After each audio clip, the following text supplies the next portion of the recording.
Quanto custa construir uma casa térrea de 200 metros quadrados em 2026? Se você está pensando em construir, provavelmente você já ouviu números completamente diferentes. Tem gente que ainda fala em R$ 2.500 o metro quadrado, tem gente que fala em 3.000, 4.000, R$ 5.000 o metro quadrado. Tem gente prometendo fazer uma casa de alto padrão um valor que não existe. Então hoje eu vou abrir para vocês uma obra real de 200 metros quadrados, uma casa térrea, num condomínio fechado aqui na cidade de São Carlos. Essa casa não é uma casa de altíssimo padrão, é uma casa de padrão médio-alto, a típica casa de condomínio de entrada. Eu vou mostrar para vocês quanto custou cada etapa dessa obra, do projeto até a entrega final. E tem um detalhe aqui que mudou completamente o orçamento. Esse terreno ele tem um grande declive de cerca de 3 metros de altura. Só o muro de contenção custou mais de R$ 100.000. No final, eu vou te mostrar quanto custou essa casa e quanto custaria fazer uma casa parecida hoje. Vamos para os números? Vamos começar pelo terreno. Nesse caso, o terreno custou R$ 300.000. Esse terreno é um terreno 12 por 30, com 360 metros quadrados. E é esse terreno que mudou completamente o orçamento dessa obra. E isso significa que antes de você começar a pensar em esquadria, acabamento, pedra para bancada, existe uma pergunta muito básica. Como que essa casa vai se apoiar nesse terreno? Como ela vai ser construída? Eu vou precisar modificar o terreno? Porque terreno com inclinação, a princípio, ele parece uma baita de uma oportunidade, mas ele cobra essa diferença depois e muito mais alto, com juros e correção. Então, antes de escolher o terreno, você precisa analisar o acesso, inclinação, nível da rua, nível dos fundos, como que vai ser feita a drenagem, os muros dos vizinhos, o tipo de solo, quais são as possibilidades, se precisa de um aterro, se precisa de corte, se a gente vai construir seguindo o nível do terreno. E muita gente compra o terreno na ansiedade, sem analisar nada disso, descobre que um lote barato era muito mais caro. Agora vamos entrar na etapa de projetos. O custo dessa etapa ficou em R$ 15.000. Considerando projeto de arquitetura, estrutural, hidrossanitário e elétrico, com um excelente preço. E eu vou te falar uma verdade, projeto não é só decisão estética, nem funcional. O projeto define o custo da obra. Eu já cansei de falar isso aqui nos meus vídeos. É no projeto que vai ser definido se você vai ter uma obra racional ou uma bomba. Vãos grandes custam muito mais. Uma fachada muito recortada tem um valor muito mais alto. Um balanço estrutural, então, fica um absurdo, porque encarece tudo. Vigas, pilares, fundação, mexe com a casa inteira. A pergunta que você tem que fazer: eu preciso desse balanço? Eu quero esse balanço? Agrega na estética para mim? Um telhado complexo aumenta muito o custo da obra. Esquadrias fora de padrão. E quando alguém me pergunta: Renan, onde que começa o controle dentro da obra? É no projeto. E aqui tem um erro que muita gente comete. A pessoa faz um projeto dos sonhos, aquele 3D lindo, e na hora que ela vai começar a construir, ela descobre que o valor total não cabe no orçamento dela. É triste. É uma das coisas que mais me deixa frustrado no mercado da construção. Agora vamos falar da etapa mais importante de todas. É a mão de obra. Nós gastamos aqui R$ 310.000 entre pedreiro, eletricista, pintor, carpinteiro e engenheiro, porque a administração de obra também é mão de obra. E essa é uma etapa muito mal compreendida por todo mundo que constrói. O pessoal geralmente olha muito para o material e acha que qualquer pessoa que for executar a obra, que for administrar a obra, vai ter o mesmo resultado. E é completamente o contrário. Cada um desses profissionais ele participa na obra em momentos diferentes. Tudo tem que estar muito bem sincronizado. Quando você soma todos os valores pagos para cada um dos profissionais, muitas vezes assusta as pessoas. Acha que é muito caro, que é um absurdo, mas não é. Quando a gente fala ainda em gestor de obras, o pessoal acha que é frescura, que é só largar o pedreiro lá, um engenheiro ou arquiteto passando na obra a cada 15 dias, uma vez por semana para ver se está tudo certo. Você vai ter o mesmo resultado. Mas existe planejamento, compatibilização, direção, controle, conferência, solução de problema. E tem um ponto que muita gente ignora: gestão de pessoas. Um administrador de obras, ele precisa ser muito bom com as pessoas. Não é só técnica. Uma obra sem um administrador É a mesma coisa de uma empresa sem gestão. Ela pode até funcionar algum tempo, mas geralmente funciona pior, mais devagar, com menos rendimento. Agora vamos falar desse muro de contenção. O valor final dele, gente, vocês não acreditam. R$ 105.000. É mais de 10% do valor de toda a obra. Muro de contenção não é brincadeira. Por isso que a escolha do terreno ela é crucial. Por isso que eu sempre falo, o terreno com declive, ele pode ser maravilhoso, mas ele tem que ser comprado com consciência, sabendo do valor que vai ser usado, do custo total. E o muro de contenção, ele não é um muro comum. Ele é uma estrutura própria para suportar o empuxo da terra. E não é só a terra que faz carga em cima do muro de contenção. A água da chuva é um grande vilão. Não é só levantar o bloco e rebocar. Ela precisa ter drenagem, ela precisa ter uma fundação específica para aquele tipo de carga. É uma carga horizontal, não é igual a casa, que na maioria das vezes tem cargas verticais. O erro que muita gente comete é tratar o famoso muro de arrimo como muro de divisa. Aí vocês ficam vendo aqueles vídeos na internet que o muro está desabando, que as pessoas estão gritando. Aquilo ali é a pura verdade e acontece muito. E aí começam os grandes problemas. O muro deforma, começa a aparecer trincas, infiltrações, a terra começa a movimentar embaixo da casa, a casa começa a ceder, vira um caos. Contenção mal feita é o erro mais caro dentro de uma construção residencial. Escuta isso. Agora vamos falar um pouco mais da casa. Nós vamos entrar na etapa de fundação. A fundação dessa casa custou R$ 34.000. E aqui a gente precisa separar duas coisas. Fundação a gente não escolhe pelo gosto. A gente não acorda pensando, ó, hoje eu vou economizar na fundação. Não funciona assim.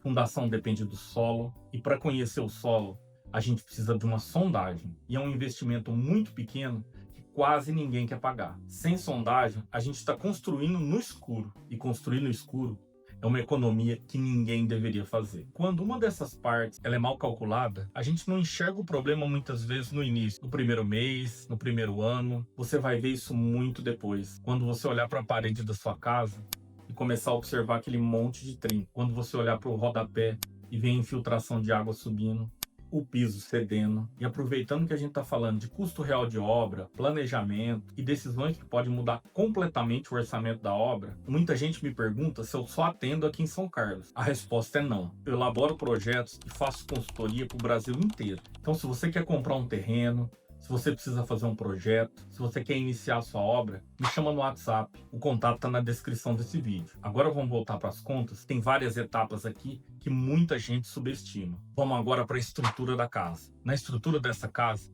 nós gastamos R$ 68.000. Aqui entra concreto, formas, aço, escoramento, laje e tudo que forma o esqueleto da casa. Eu vou falar uma coisa que muita gente não gosta de ouvir.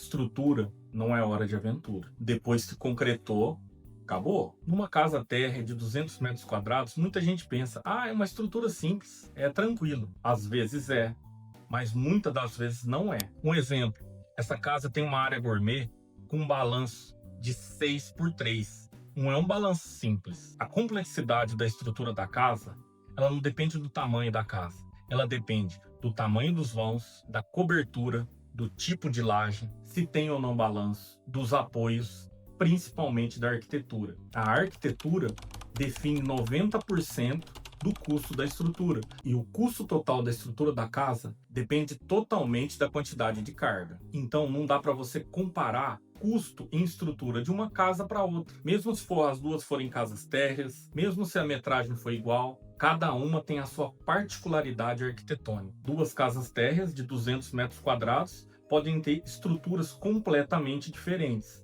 com custos completamente diferentes. Por isso que eu sempre falo, gente, metro quadrado engana. Não cai nessa de preço fixo de metro quadrado, não funciona. Agora vamos para a etapa de alvenaria, a etapa que todo mundo gosta. A casa ela cresce muito rápido, ela começa a aparecer, os ambientes começam a ficar claros, mas muita gente subestima. Bloco, massa, parede, mas a alvenaria mal feita cobra caro no acabamento. Se a parede fica fora de prumo, haja reboco. Se o esquadro fica ruim, quando você olha para o piso, ele mostra tudo. O retrabalho é o maior vilão dessa etapa. Quando você tem uma alvenaria bem feita, todas as etapas da obra daqui para frente ficam muito mais fáceis. Agora vamos para a etapa de instalações. Eu estou falando de instalações hidrossanitárias, elétrica, gás, ar-condicionado. Muita gente subestima. Nessa obra, nós gastamos R$ 58 mil em instalações. Está incluída a iluminação também. E se você errar aqui, você só vai descobrir depois que você estiver morando na casa. Tomada no lugar errado, ar-condicionado mal posicionado, calhas mal dimensionadas, escolha de ralo incorreto, pressão de água ruim, disjuntor caindo, infiltração. Aí você resolve colocar automação e não tem jeito. Aí você quer colocar energia solar e também não tem jeito. Você compra um carro elétrico e não tem como carregar. E muita gente que está passando por obra sempre ouve uma coisa nessa fase: ah, depois a gente vê. Agora vamos falar de cobertura e forro.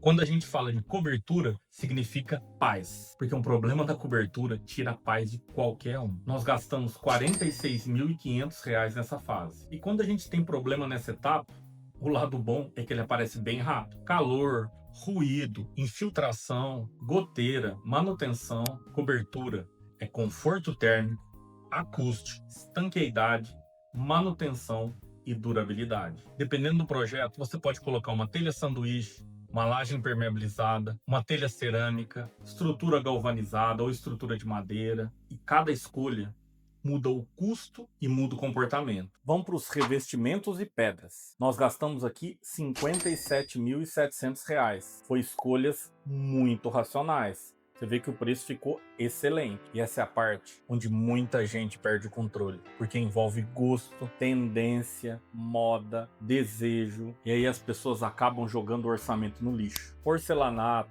revestimento de banheiro, área gourmet, cozinha, escada. E aqui a variação ela é absurda. Você pode escolher um material honesto, bonito, funcional e com custo-benefício muito melhor. Ou escolher algo pelo dobro do preço que não te entrega 2 vezes mais resultado. Então, antes de comprar revestimento, pedra, faz uma pergunta: isso é fácil de limpar? Mancha muito? Tem boa resistência para o ambiente que ela vai ser usada? Combina com a rotina da casa? Dá muita manutenção? Tem peça de reposição fácil? Agora vamos para um vilão: a esquadria. Aqui nós utilizamos esquadrias de alumínio preta, material de boa qualidade, honesto, mas nada fora da curva. Nós gastamos R$ 73 mil.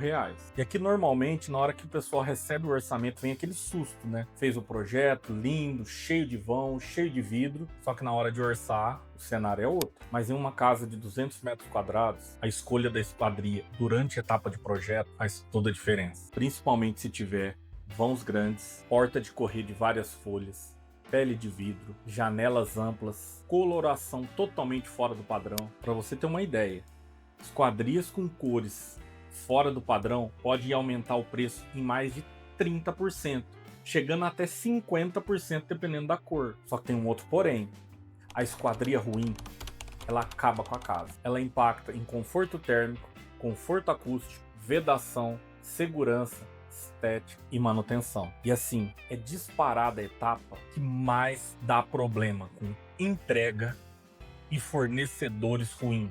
Tem muito picareta nesse ramo, porque são valores muito altos. Eu já tomei muito prejuízo nessa etapa. Toma cuidado na hora de escolher o fornecedor de esquadrias. Agora vamos para a parte de acabamento. Aqui está incluso pedra para bancada, metais, soleira, pingadeira. Nós gastamos aqui R$ 32 mil. E essa parte, muita gente acha, são os acabamentos, coisa pequena, não faz tanta diferença. Mas drena o dinheiro e já está quase no final da obra. E o acabamento, você tem que decidir com calma e racionalidade. Tem que aliar estética, funcionalidade, manutenção. Etapa de pintura, nós gastamos R$ 17 mil em materiais. Muita gente acha que aqui é uma etapa barata, que é só comprar tinta. Mas não é, tem preparação, massa, lixamento, correção, selador, textura. Se a base não tiver legal, a pintura entrega. E outra coisa, gente, a tinta ela não é só estética. A tinta é o maior protetor que você tem nas suas paredes, principalmente externas. Sol, chuva, dilatação, sujeira, pó. Usar um material barato vai te fazer sofrer por anos. E aí depois você vai ter que repintar antes da hora. Toda a economia foi pro ralo. Agora vamos pro paisagismo. Nós gastamos R$ 7.200. É aquela etapa que fica sempre pro final. Vai gastar o que sobrar. O dinheiro acabou, a paciência acabou, a energia acabou, aí a pessoa faz qualquer coisa. E é uma pena, porque o paisagismo muda totalmente a cara da casa. Valoriza a fachada, valoriza corredor, valoriza a área gourmet, valoriza a área de lazer, cria conforto, cria sombra, dá vida para casa. Dá para fazer um paisagismo simples? Dá, mas toma cuidado, faz com carinho, porque uma casa com baita do investimento, linda, com um paisagismo mal resolvido, dá dó. É uma pena. E agora vamos para o último item, que são as taxas e impostos. Aqui nós gastamos R$ 45.000. É muito dinheiro, né? E muita gente não prevê esse gasto. Chega no final, onde está grande parte do custo, e toma um susto. A casa fica irregular, depois de ter gastado mais de R$ 1 milhão na execução da obra. ART, alvará, habite, ISS, INSS, cartório. E o erro não é pagar isso, você vai ter que pagar de qualquer jeito. É descobrir no final, é não fazer do jeito certo desde o início.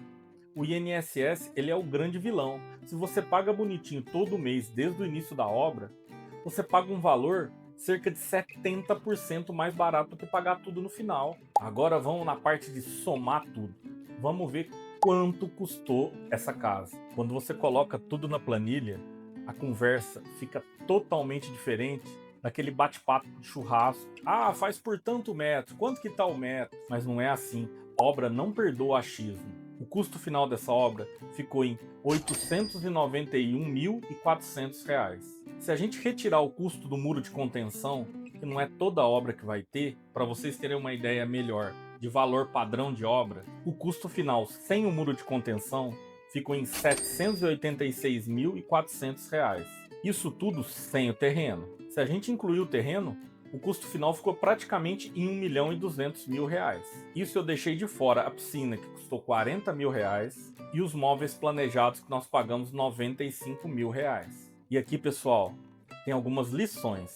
Não compra o terreno, não faça o projeto sem entender a conta inteira, porque o problema não é construir caro, é começar achando que vai gastar um valor e no meio do caminho descobrir que era muito mais do que isso. Porque aí não há planejamento que resolva. Agora eu quero saber a opinião de vocês. Qual foi o item dessa obra que mais te surpreendeu? Foi o muro de contenção? Foi a mão de obra? Foi as esquadrias? Foi o terreno? Ou foi o custo final? Me conta aqui nos comentários, porque eu leio todos eles e respondo o máximo que eu consigo.